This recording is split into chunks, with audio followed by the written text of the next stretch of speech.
Aujourd'hui encore une petite journée au programme avant d'attaquer sévère demain avec le col de la Bonnette. Et là en attendant je traverse Nice pour pouvoir aller rejoindre la famille. J'ai quitté les amis là tout à l'heure. C'est 2 jours formidables chez eux comme d'habitude. C'est ça l'avantage de voyager en France, c'est que je connais pas mal de monde à droite à gauche, donc on s'arrête, on fait des petites escales. À chaque fois c'est des bons moments passés. Ça permet de décrocher un petit peu du vélo. Et voilà, de se poser, ça fait du bien. Et je vais repartir au top demain. Sur la promenade de Nice là, c'est hyper sympa.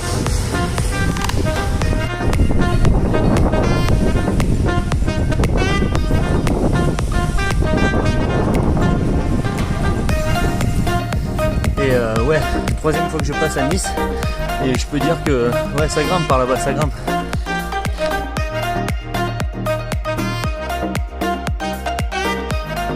Ah, c'était un week-end chargé en émotions avec la visite à mes cousins de Nice que j'avais pas revu depuis 21 ans. Ça déjà c'était un grand moment et c'était vraiment sympa de les retrouver. En plus de ça, vous allez voir, mais je suis pas reparti sans rien. Et puis sinon les shows d'ailleurs quoi, c'est toujours pareil, 3e fois que je passe, toujours aussi bien reçu à chaque fois. C'est une dinguerie totalement pour voilà toute leur générosité. C'était encore un super bon week-end, donc voilà, hyper content. Assez dur de repartir ce matin.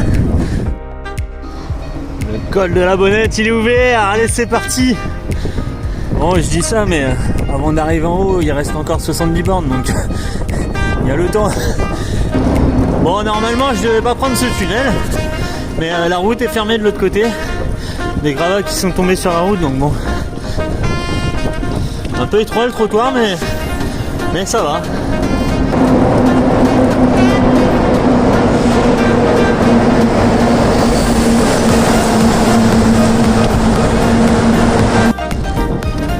Ah, le deuxième il fait un peu plus peur, il fait 1 km de long, donc ouais, c'est un peu stressant là, mais bon. Qu'est-ce que ça fait du bien là de sortir du tunnel. Wow. Bon bah ça commence à grimper, je suis sur la route de la Bonnette, la plus haute d'Europe. Elle va monter à 2802 mètres. Et après 87 km, me voilà enfin arrivé à Saint-Étienne-de-Tinée. Voilà, je pensais pouvoir essayer de le grimper ce soir, le col de... Mais là trop dur, le col de la Bonnette je vais me le garder pour demain matin. Et là du coup bah, je me retrouve à grimper parce que c'est bien trop escarpé pour pouvoir mettre la tente. Et je trouve pas d'endroit, donc bah au final je suis en train de la faire la montée.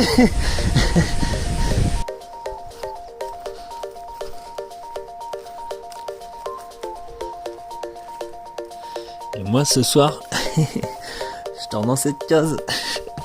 Voilà ce qu'il m'a donné mon cousin. Ça c'est du saucisson de sanglier déjà. Ouais, je vais me faire plaisir ce soir. Après les cousins ils m'ont donné aussi donc une manchonnade de canard. Après ça c'est du pâté qu'ils ont fait maison. Et puis ça là c'est une petite mixture de viande de chasseur là. Alors je crois que c'est du cerf ou je sais plus qu'est-ce qu'il m'a dit. Mais en tout cas je crois que je vais me régaler avec ça là. Et la semoule forcément toujours. Du coup voilà, hier en fait je suis arrivé juste là dans le village. J'ai vu la petite voiture de secours en montagne gendarmerie. Et je leur ai demandé et en fait c'est eux qui m'ont donné le feu vert pour me mettre juste derrière le gîte dans les petites cabanes là-bas. Donc c'était une soirée assez incroyable parce que au final au début j'étais tout seul. Après il y a un Allemand qui est arrivé et puis 3 Belges. On a passé une merveilleuse soirée tous ensemble. Et au final toute la nourriture que m'a donné mon cousin de Nice là, on a pu se partager ça tous ensemble. Saucisson au sanglier, la bonne viande des cousins de Nice qui m'ont offert avant de partir. Qui était hyper bonne d'ailleurs, merci beaucoup. Et on s'est fait un bon repas tous ensemble. Et c'était hyper sympa, hyper convivial. Et vraiment sympa de faire des bonnes rencontres comme ça en cours de voyage. Surtout en plus avec des marcheurs qui font donc le GR5. Et voilà, c'était vraiment sympa de lier ces bons moments qu'on a, que ce soit en vélo ou à pied, en pleine montagne quoi. Et là du coup voilà le camp des Fourches qui est situé à 2200 mètres à peu près d'altitude. À la base c'est un endroit de bivouac dans les années 1890 et puis en fait après c'est devenu un casernement militaire et notamment pendant la Seconde Guerre mondiale où avec la ligne Maginot ils l'ont encore un peu plus utilisé en la modernisant et en l'adaptant pour pouvoir l'utiliser aussi l'hiver. C'est vraiment mais magnifique là. Je passe une matinée incroyable à monter le col de la Bonnette, c'est complètement dingue. Ah, je me pose un peu là pour admirer la vue parce que ça c'est la face par où je suis monté là. Je partais de tout en bas dans la vallée. Là j'arrive presque à la cime de la Bonnette. Et juste derrière ça c'est la vue que je vais redescendre. Hop hop hop. Et voilà quoi. Ça c'est la vue de l'autre côté quoi. Juste splendide quoi. Je suis sur une pente légère mais régulière qui va monter progressivement pour aller vers le col de la cime de la Bonnette. Et on voit clairement que ça se complique un peu. Ça va être le dernier gros bout, le dernier kilomètre à 14%. Mais wow. En attendant, moi je vais aller voir si je peux pas visiter la fortification d'en face là. Et donc ça c'est un autre fort qui est juste avant l'ouvrage de Restefond et c'est pareil pour les fortifications de la ligne.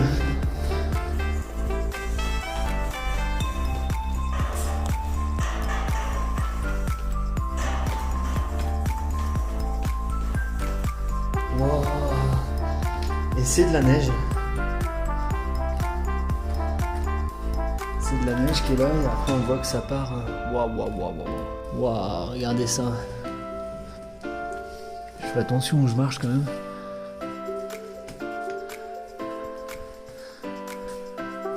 C'est impressionnant. Bon, je vais pas aller jusqu'au bout, mais parce que là, même moi, je vais commencer à plus trop savoir où je suis là, tellement j'ai tourné à gauche, à droite.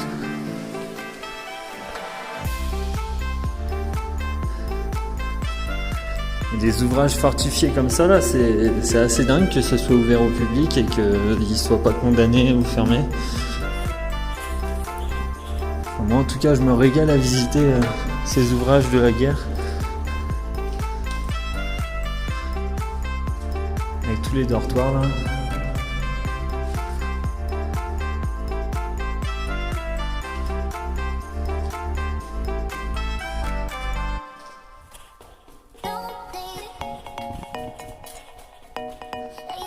Et il fait vraiment pas chaud, hein. J'espère qu'ils avaient le chauffage quand même parce que... Et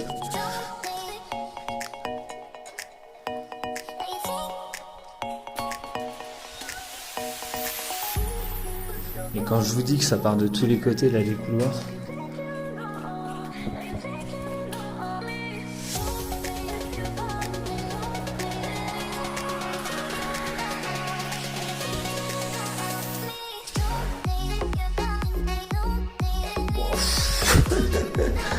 Il y aurait de quoi y passer des heures, mais bon, je vais aller reprendre le vélo là, je commence à avoir les mains gelées là.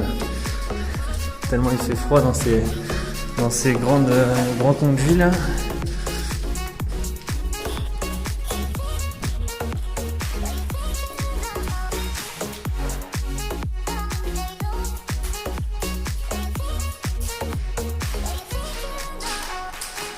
Oh, non. J'ai les pieds gelés.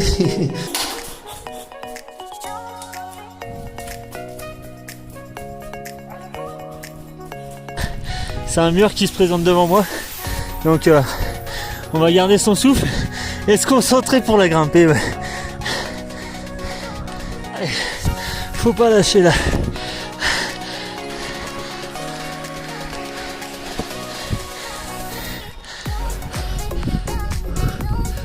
Ah, c'est costaud là. Sacrée montée. Et je l'ai fait, je suis en haut de la cime de la Bonnette là, ça y est. Ouh, vraiment content quoi, vraiment content.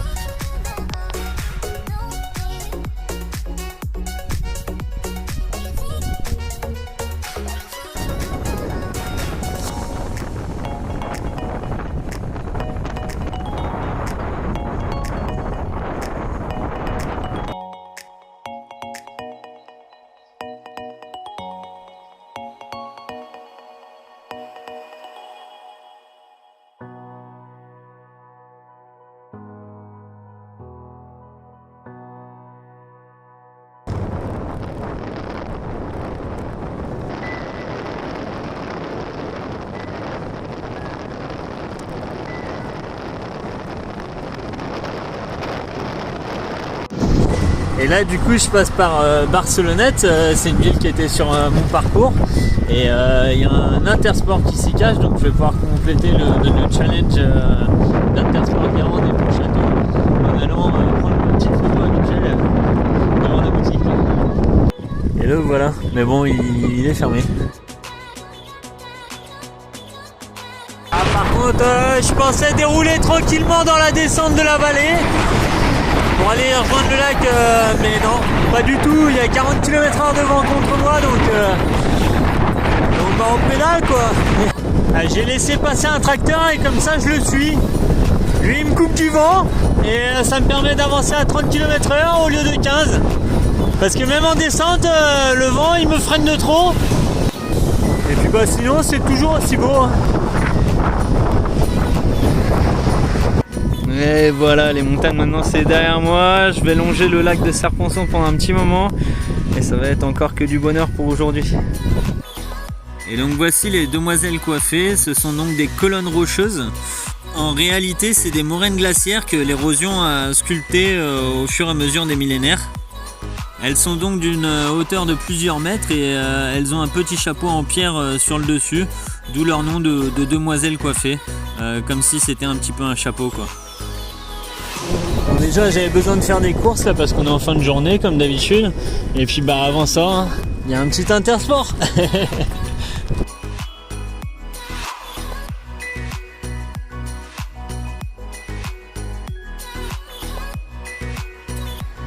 Allez, merci Ludo aussi pour cette veste de la Celtic Marine Service, parce que quand il fait moins 2 degrés le matin là,